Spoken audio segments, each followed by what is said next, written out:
Oh boy. Decisions. Decisions.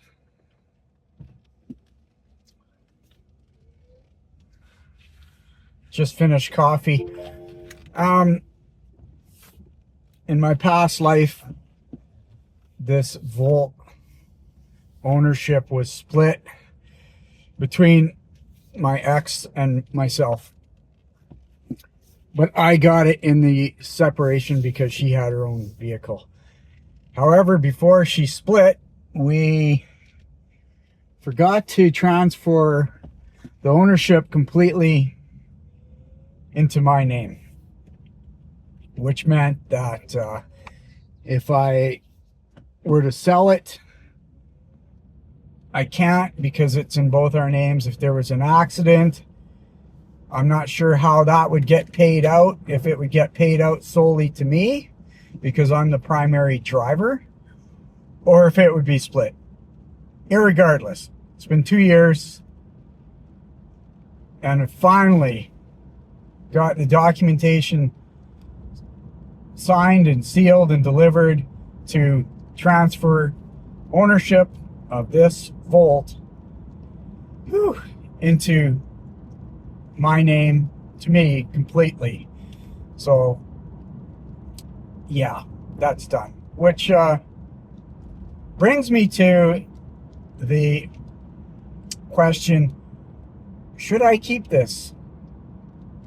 Yeah, you heard me.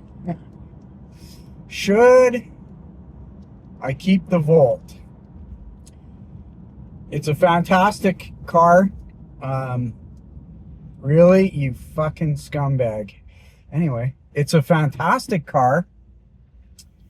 I haven't had any problems with it that weren't solved by warranty. So there was a recall done on some sort of electronic modulator thing, and that was replaced right away. I've had a bit of body work done on it. Yeah, no. And that's it. I've done the oil changes. I haven't had to put in any new brakes, anything like that, because the Volt is a primarily electric vehicle with electric propulsion with a gas generator for backup. Now, a lot of people think that makes this a hybrid. It's not a hybrid in the sense that it's plug-in Prius or something like that. Those have gas-driven wheels or drivetrain. This is electric drivetrain, and when I exhaust the battery, it switches to the gas generator, which runs, it generates electricity for the drivetrain. So that being said, if I'm going on the highway or a long trip, I can put it into gas only, which saves the electric reserve in the batteries for when I'm going, let's say, below 60 kilometers an hour. That's when I turn on the gas only. So the gas engine generator component of it, there's a 40-liter gas tank in this car. That will get you over 500 kilometers of gas range, which is fantastic. So on one fill, which is about $50, I can drive to Williams Lake, because it's 500 kilometers away. No problem. So round trip to Williams Lake in gas is maybe $100. So yeah, it's been a perfect car. It's got the 60-40 split seats. It's a hatchback. I can fit tons of stuff in here. Tons. The interior is mint condition. Nothing's been cracked or ripped. The leather seat's fine. But my main worry, my main concern is this car is a 2017. The battery is going to go on it.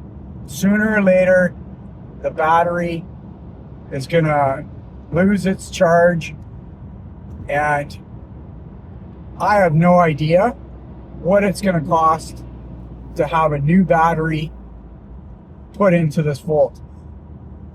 They've stopped making them, so that might even be a bigger challenge, is finding a battery to put in the Volt. So brand new, I was getting between 80 and 90 kilometers of electric range in the Volt in the summer, and it would drop down to about 60 in the winter. So now I top out at about 70, 75 in the summer, and between 50 and 60 in the winter. So it is degrading. Which brings me to the question, what's going to happen if this battery goes? Because you need the battery. It's electric propulsion, as I said. So if you phone Chevy and ask for a quote, they won't give you a quote. They won't give you a quote over the phone, because it's astronomical. The rumors have it. It's astronomical. Like $10,000 for a new battery from the dealer. Which, if I were to sell this thing used right now, I could probably only get $20,000 for it. So the battery would be half the value of the car. And that's if it's only $10,000. I went on Reddit. There's a Volt subgroup on Reddit, and it's got a lot of members to it. And I've asked around anybody that owns a Volt in Canada, what's been your experience on replacing the battery? No one's answered me. No one's had to replace their batteries yet in Canada, which I find very hard to believe, or no one gives a shit and doesn't want to answer. So yeah, so do I just keep using the Volt and I